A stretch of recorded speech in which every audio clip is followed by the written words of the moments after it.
پیارے حضور، بعض افراد جماعت کسی عہدیدار کے غلط رویے یا کسی غلط فہم کی وجہ سے اساسہ جماعت سے دور ہو جاتے ہیں اور رابطہ کرنے پر جواب نہیں دیتے۔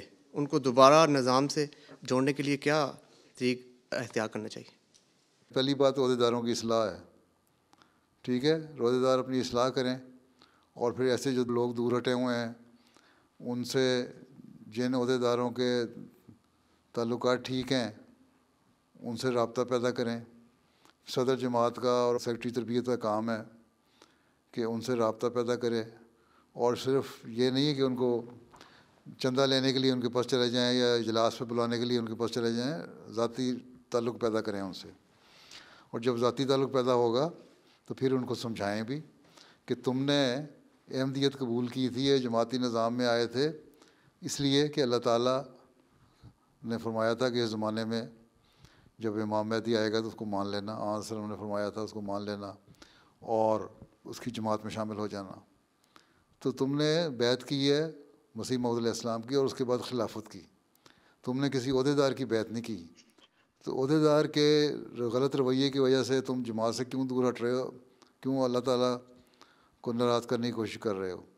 تو جب ذاتی تعلقات ہوں گے اس حد تک پھر آگے، لیکن آپ پہلے ہی جا کے اس کو بلنٹلی کہنا شروع کر دیں گے کہ تم پیچھے ہٹ گئے ہو، تمہارے ساتھ اللہ تعالیٰ یہ کر دے گا وہ کر دے گا، کہہ دو اچھا چلو پھر ٹھیک ہے، میرا اور اللہ کا معاملہ، تم کون ہوتے، جاؤ گھر بیٹھو۔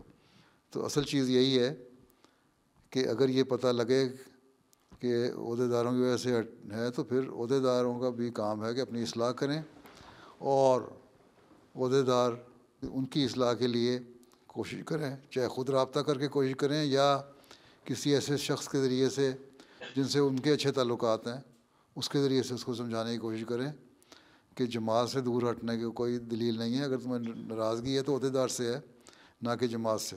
پھر جب مسجد میں آ جاتا ہے بیچارہ کوئی ناراض ہوا، 2 مہینے 4 مہینے نہیں نہ آیا، تو اس کو پھر آ کے جو ارد گرد کے لوگ ہیں نا، بڑے تنزیاں دادیں، آج تو بڑے رونق لگ گئی ہے، آج تو بڑا نہیں چاند چڑھ گیا ہے، اب تو مسجد میں ہم نے دیکھ لیا آپ کو، اس طرح کی باتیں کرتے ہیں جیسے وہ اگلا چڑھ جاتا ہے۔ اور ہیں اپنے رویے بھی درست کریں۔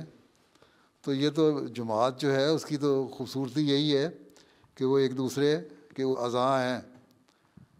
اگر یہ احساس پیدا ہو جائے کہ ایک اس میں جب تکلیف ہوتی ہے تو دوسرے سارے جسم پہ اس کا اثر ہوتا ہے، تو اگر یہ سوچ پیدا کریں گے تو وہ ہو جائے گا۔ نہ یہ کہ اگر کسی کی اصلاح ہو گئی ہے، آ گیا ہے، یا کسی کے سمجھانے پہ آ گیا ہے تو اس کو اتنا طنز کریں اور اس کو ایسی نظروں سے دیکھیں کہ وہ اگلا دن بیچارہ دوبارہ دوڑ جائے، اگلا جمعہ ہی نہ پڑے وہ۔ پھر یہ رویے ٹھیک کرنے پڑیں گے آپ کو، اور یہ روح پیدا کریں کہ ہم نے آپس میں بھائی بھائی بن کے رہنا ہے۔ رحماؤ بینہم کا حکم ہے ہمیں، آپس میں جو آن صلی اللہ کو ماننے والے ہیں، جو اسلام کو ماننے والے ہیں، جو دین پہ قائم ہیں، وہ ایک ہو کے رہتے ہیں اور ہر ایک کی تکلیف کا احساس کرتے ہیں۔ تو ہم نے بچانا ہے، ایک دوسرے کو بچانا بھی بہت بڑی بات ہے۔ ان کے ایمان کا امتحان نہ لیں۔ عہدیداروں کا بھی کام ہے اپنی اصلاح کریں اور خدمت دین کو ایک فضل الہی جانیں، نہ یہ کہ ہمیں عہدہ مل گیا تو ہم پتہ نہیں کوئی چیز بن گئے ہیں۔ کوئی چیز نہیں بنے۔ پھلوں کی درختوں سے مثال لیں، وہ عاجزی سے پھل کی شاخ جو ہے نیچے جھکتی چلی جاتی ہے، اس طرح اپنے آپ کو جھکائیں۔ تو پہلی اصلاح تو عہدیداروں کی ہے، عہدیدار اصلاح کر لیں گے تو لوگ آپ ہی ٹھیک ہو جائیں گے۔